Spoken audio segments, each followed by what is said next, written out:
Hello, my dear students. Today we'll be talking about a very beautiful story known as The Adventures of Toto. This chapter talks about the relationship between humans and animals and the love shared between human beings and animals. So the story begins with the narrator, that is Ruskin, talking about how his grandfather really loves animals and he's really fond of animals. So one day, when the grandfather was just strolling around in the market, he sees a Tonga driver, and with the Tonga driver, there was a monkey. And the name of the monkey was Toto. Now, Toto was a very beautiful monkey because he had sparkling eyes and his physique was also very attractive, especially for the grandfather. So, grandfather decided that he would want to adopt him or rather buy him as a pet. So, he goes to the Tonga driver and he just observes Toto there, and he feels that Toto is not really happy or comfortable with the Tonga driver. So, he buys the monkey from the Tonga driver for a sum of 5 rupees.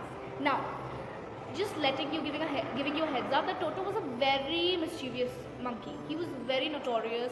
He always wanted attention. He always wanted somebody to be with him and take care of him so that he's not creating any trouble.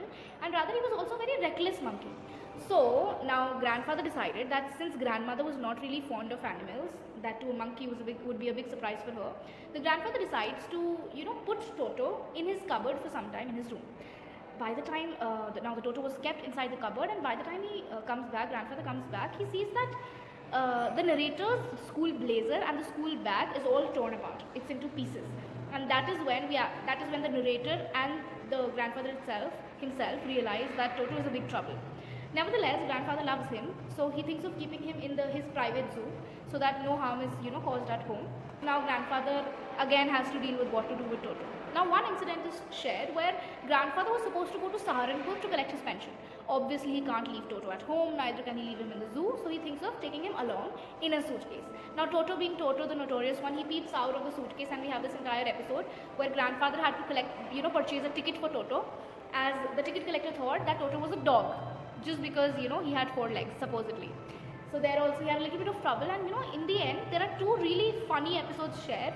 One was where the grandmother had put boiling water in a pot. Toto sat inside the pot because he wanted to have a steam bath, and it was that serious of a situation that he almost burned himself to death. But he was alive, he was just fine. But it was a very scary situation. The last incident was when it was like a do or die situation for grandfather, where he had to take a decision to either keep Toto with him or not. Was when grandmother had made pulao for the entire family, and Toto decided to play around with the food. He ate the pulao. He had thrown away the pulao in all the in every corner of the house, and it was a huge disaster. Not just that, he even broke a lot of dishes which were there in the house, a lot of plates which were there in the house. And that was the moment when grandfather had to decide either to keep Toto with him or to give him away. Now, because of all these instances, grandfather was really fond of Toto, but he had to take a decision. So he sells him back. So he sold him back to the Tonga driver for a sum of 3 rupees. So that is what the story was about. When you will read it, you'll find it really comical. You'll find it really humorous. And I think Adventures of Toto is one such story. And yeah, I hope you were clear with the basic summary of the text. In case you have any doubts, any confusion, do let me know in the comment section. Thank you so much. Have a great day ahead. Bye-bye.